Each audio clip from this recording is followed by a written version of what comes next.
భోపాల్ అమ్మాయిలు ఆకతాయిలకు హెచ్చరికలు పంపుతున్నారు. వెంటపడి అల్లరి చేసినా వేధించినా తగిన రీతిలో బుద్ధి చెబుతామని ధైర్యంగా చెబుతున్నారు. మరి వారి ఆత్మవిశ్వాసానికి కారణమేంటో చూద్దాం.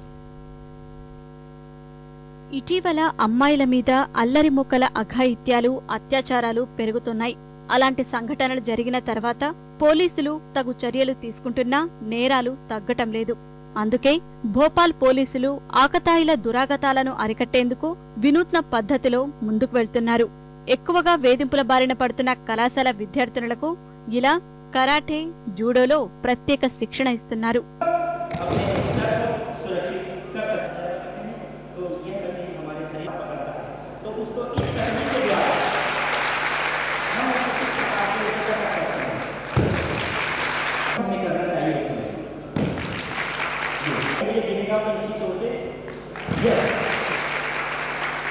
నేర పరిశోధన శాఖ వారి ఆధ్వర్యంలో ఇప్పటికే కొన్ని కళాశాలల్లో ఉచితంగా జూడో, కరాటే శిక్షణ తరగతులు జరుగుతున్నాయి.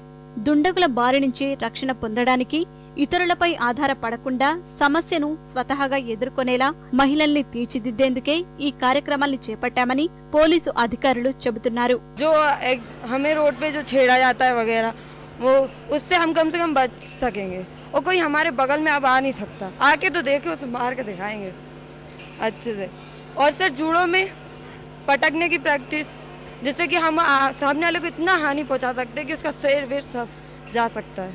ఆకతాయిల్ని, కీచకుల్ని ఎదుర్కొనేందుకు అమ్మాయిల వెంట ఎప్పుడూ ఉండే చున్నీ, పుస్తకాలు, గుర్తింపు కార్డులని ఆయుధాలుగా మలుచుకోవచ్చుంటున్నారు కరాటే శిక్షకులు. వాటిని ఉపయోగించే ఆకతాయిల్ని దెబ్బతీసేలా అవసరమైన మెలకువలు నేర్పిస్తున్నారు. అంతేకాదు, శిక్షణ పూర్తి చేసిన వారికి ప్రమాణ పత్రాలను, ప్రోత్సాహక బహుమతులను సైతం అందిస్తున్నారు అధికారులు. बहुत ज़्यादा लगन दिखी है, बहुत अच्छे से इन्होंने सीखा. एक महीने में काफ़ी बच्चियाँ हैं जो हैं बहुत अच्छे से तैयार हुई हैं और बहुत अच्छा इनका रिजल्ट हम लोगों को प्राप्त हुआ है.